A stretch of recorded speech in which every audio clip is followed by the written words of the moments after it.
మొట్టమొదటిసారిగా జీతాలు production link జీతాలు ఇవ్వడం కూడా ఈ 2 ఏళ్లలోనే మొదలైంది. నిజంగా దేశంలో కూడా ఎక్కడ జరగదు.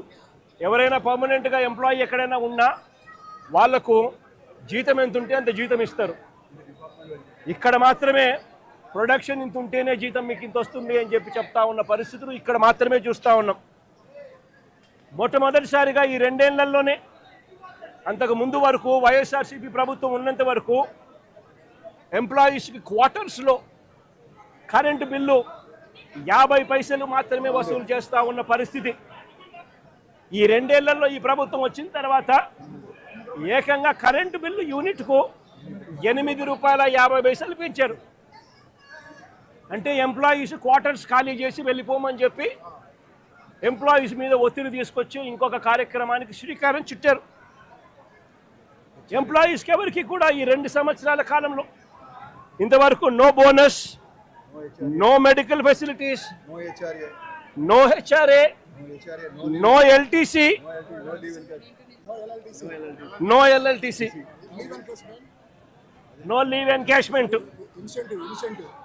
No incentives. నిజంగా ఈ మాదిరిగా ఎంప్లాయీస్ను దారుణమైన పరిస్థితిలో ఇవాళ ఇక్కడ ఉద్యోగాలు చేసే పరిస్థితిలోకి వచ్చినారు ఈ 2 ఏళ్లలోనే. ఆశ్చర్యం కలిగించే విషయం ఇంకోటి ఏమిటంటే 11,440 కోట్ల ప్యాకేజ్ ఇచ్చినాము అని చెప్పి నిన్న ఈ మధ్యకాలంలో మంత్రులు వచ్చిన వాళ్ళు, చంద్రబాబు నాయుడు గారు సుపుత్రుడు ఇంకా ఇతరాతర మంత్రులు ఎవరైతే వచ్చినారో వాళ్ళంతా కూడా మాట్లాడడం జరిగింది.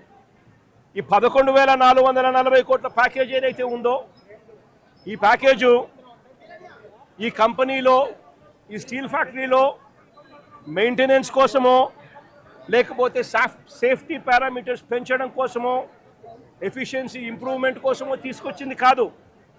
ఈ 11,440 కోట్ల ప్యాకేజ్ ఇచ్చింది ఎందుకు అని అంటే విఆర్ఎస్ పంపించడం కోసం, జిఎస్టీ బకాయిలు కట్టించుకునే దానికోసం, బ్యాంకు లోన్లు కాస్తో కూస్తో తగ్గించుకునే దానికోసం, దీనికోసం ఖర్చు చేసేందుకు ఈ ప్యాకేజ్ ఇచ్చారే తప్ప దీంట్లో సేఫ్టీ పారామీటర్స్ని పెంచేందుకు కానీ, మెయింటెనెన్స్ కోసం కానీ, ఎంప్లాయీస్ బాగోగుల కోసం కానీ వీటి కోసం కాదు ఇచ్చింది ఈ ప్యాకేజ్. ఇంకా ఆశ్చర్యకరమైన విషయం ఏమిటి అని అంటే ఇప్పుడు జరిగిన ఈ ఇన్సిడెంట్ నిజంగా అన్నిటికన్నా బాధ కలిగిస్తుంది. ఎందుకనంటే ఒక ఘటన జరిగింది. ఆ ఘటన ఎందుకు జరిగింది అని చెప్పి చూస్తే ఈ ఘటన ఎంప్లాయీస్కి సంబంధించి ఎటువంటి దోషము లేదు, ఎంప్లాయీస్ చేసిన తప్పిదం ఎక్కడా లేదు.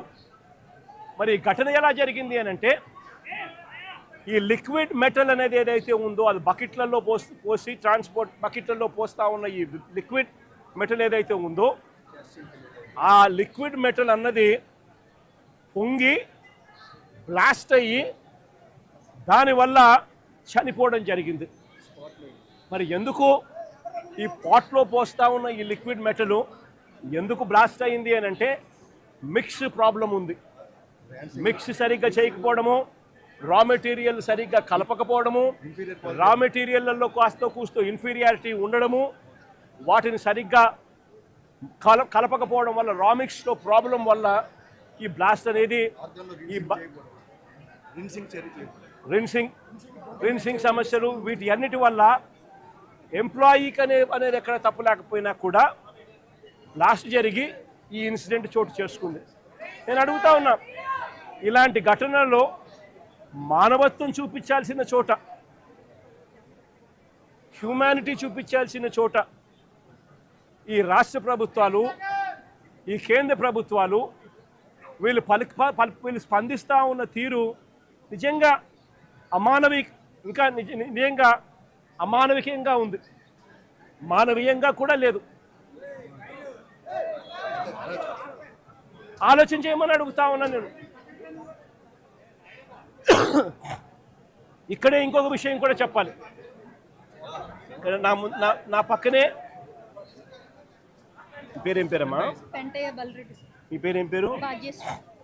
నా పక్కన ఇక్కడే భాగ్యశ్రీ అని ఓ బాధితురాలు, ఈ బాధితురాలు వాళ్ళ నాన్న పెంటయ్య అన్న